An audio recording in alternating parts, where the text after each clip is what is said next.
Developing right now, time is running out in the search and rescue mission for a tourist sub that vanished in the Atlantic Ocean. Officials say the 5 people inside will run out of oxygen by Thursday morning. The search is happening about 900 miles east of Cape Cod, where the crew had been hoping to explore the wreckage of the Titanic.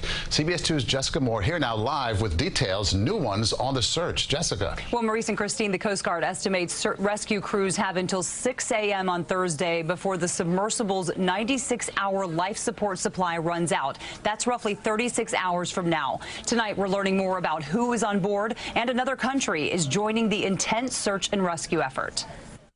900 miles off the coast of Cape Cod, in the vast blackness of international waters, the search continues for the missing submersible. You're dealing with a surface search and a subsurface search, and frankly, that makes it an incredibly complex operation. The 21-foot sub, known as the Titan, is operated by OceanGate Expeditions. It was en route 13,000 feet below the ocean's surface to explore the Titanic wreckage site Sunday morning when it lost contact with its support ship more than halfway into a 2.5-hour dive. The submersible is designed with life support to sustain 5 crew members for 96 hours. The question remains, if the Titan is located, will there be enough time to rescue the 5 people on board? Right now, all of our efforts are focused on finding the sub. If we get to that point, those experts will be looking at what the next course of action is. Titan is also equipped with 7 different systems to bring the vessel back to the surface in the event of an emergency.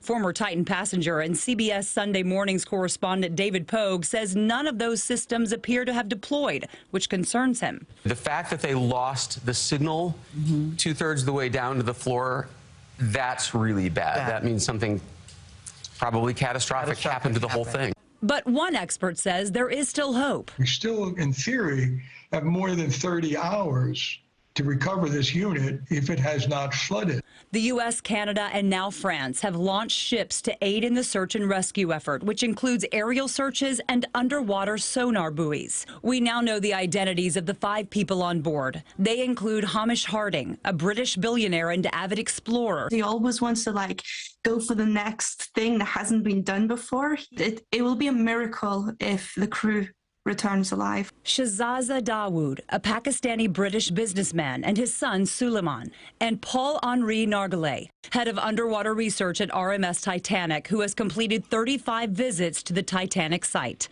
Nargelet was married to former WCBS anchor Michelle Marsh at the time of her death in 2017. According to the BBC, OceanGate's CEO Stockton Rush is also on board. OceanGate does have some experience with these dives. They've conducted roughly 25 over the last 3 years. And keep in mind, the vessel is bolted shut from the outside. So even if it does surface, the 5 people on board will still need to be rescued. Live in the newsroom, Jessica Moore, CBS 2 News. Thank you, Jessica.